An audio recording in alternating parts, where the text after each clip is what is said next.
Hey guys, as I like to say, dear viewers, friends, and trolls who's gonna be blocked, as I did past few weeks. Today is March 16th, 2020, and it's been like 2 weeks since my last update, which was pretty depressive. So, first update, speaking about devil, the McDonald's is closed, and many other places. You know the reason, and it's spreading. And well, all I know about Corona is that like 80% people are getting it easily. Some don't even notice that they have it. 15% people have issues, and 5% people need really medical attention. And percentage of death, that's at least in Italy, which is like 40-50 miles that way, there is about 4%. Sorry, it was like 6.6% according Mr. Campbell. So I don't want to talk more about that because I'm really not an expert when it comes to that. But one thing is coming through my mind: is this it? Is this the way how it started? I'm saying this because one thing is going through my mind, and this was like one incident which happened in 2015, 2016 in Phnom Penh. I I wouldn't even call it like an incident. I'll just say more or less chronologically how it went. So the place where I was hanging out, the Bangka or Lakeside district, was also a district where many, of course, Farang whites been hanging out. Typically poor whites in $5 hotels and $150 rooms per month. And one of those guys was Steve. Steve was from Northern Australia, and I sensed that he's Illuminati.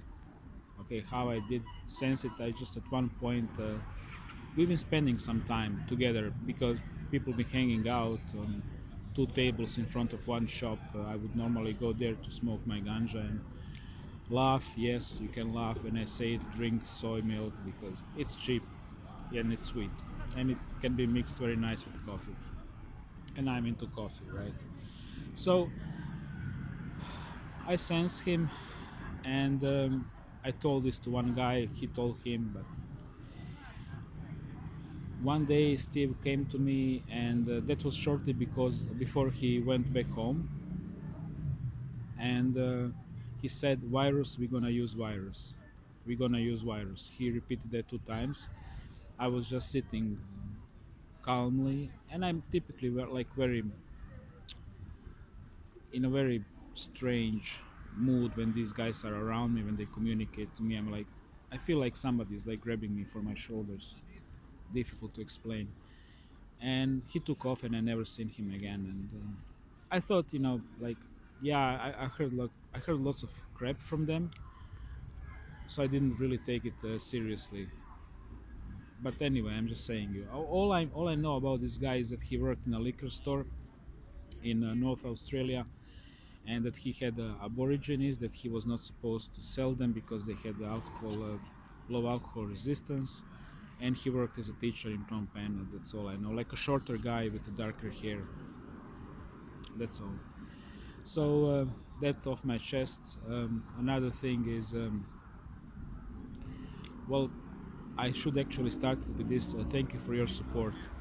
Uh, I received like really a lot support from you guys after that last video. I was commenting for a first day, and then I wasn't switching on my phone for a week or so. Then I started to read those messages, but I wasn't answering them, and now I will answer after this upload. Thank you. I really didn't expect something like this. So many people sent really good vibes and good thoughts, and I was really taken. I'm not gonna name anybody apart from Denise, which is kind of my best digital friend the past few months or more. But thank you for being there, guys. And sorry, James. I know your offer was very generous. I'm just I'm just way too scared. You know what I mean? Maybe like a year ago, I would jump an opportunity both-handed, but in the meantime, Netherlands happened and the captain happened, and my my energy for a new adventures is really depleted, so to speak. So another thing I really feel like I need to say is that I was going through pretty rough depression phase, and it's one of those phases where you feel like a chest pain, if you know what I mean, when depression really manifests physically.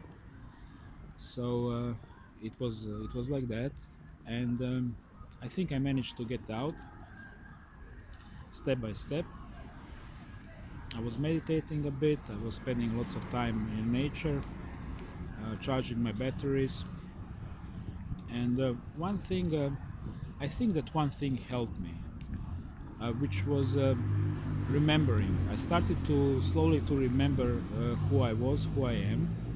And I'm not talking about the past lives. I was consciously really trying to remember who I really am, and I started to have these visions of light beings traveling through universe, like a big light bulbs, even size of whole planets or more. And that's actually us when we're free in the outer universe, when we can go to places and when we can preserve our energy and grow. So that alone tremendously helped me. And as if I lost, I don't know, 20% of all my fears or 30% of all my fears. And and I had like this really, really vivid memories and very clear images like never before. I even tapped in some memories of the fall, how we end up being captured by you know who, and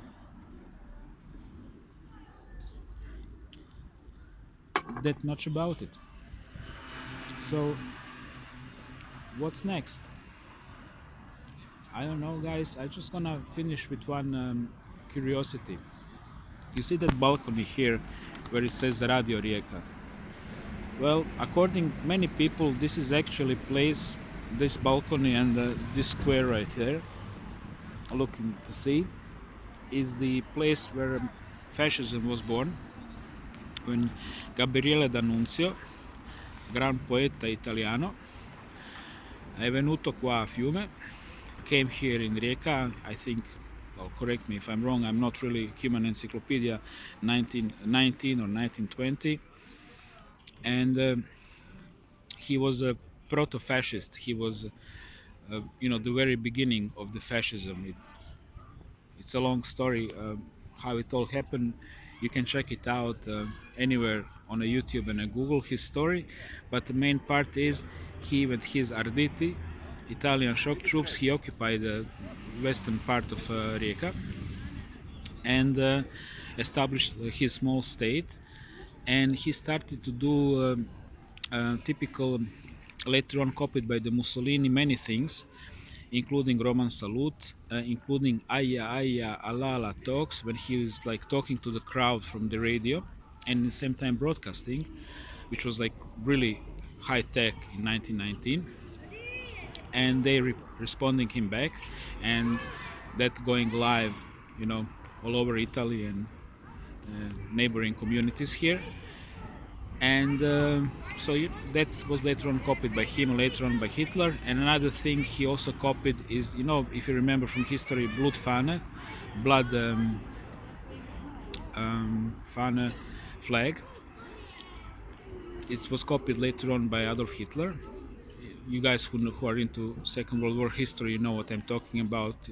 Those images when he's touching with one flag all other flags, German flags. So this kind of ritual started with the nuncio when one of his Arditi di Terra, basically pirates who've been snatching food on the mainland, got shot by Croat or whatever, whoever was ethnically some Slav, definitely. and later on they covered him with the Italian flag, and that Italian flag got smeared by blood, and then he later on used that flag as a holy relic. So that was later on copied quite a bit, and many other things which started here, including usage of swastika, which was used in a yoga society, which was run by Guido, a typical Italian name, definitely for Americans, but that was like when one very interesting character, homosexual, airplane pilot.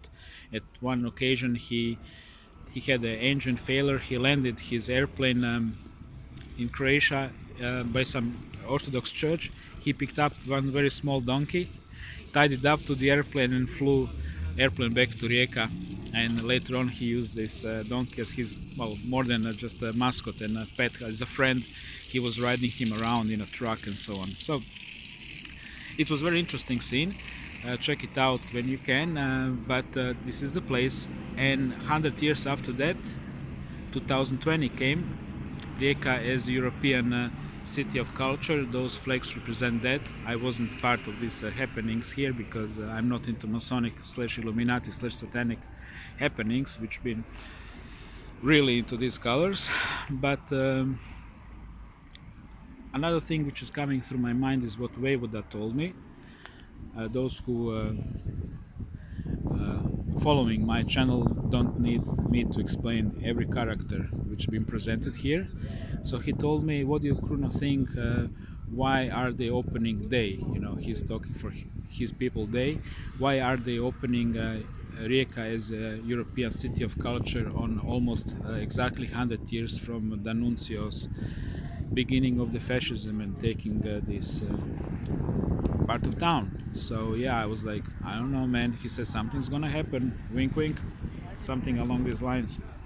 And I was like, again, like, yeah, whatever. Oh, this is our local drag. All right, I'm not sure, I think. And yeah, probably. And yeah, so anyway, that was my update.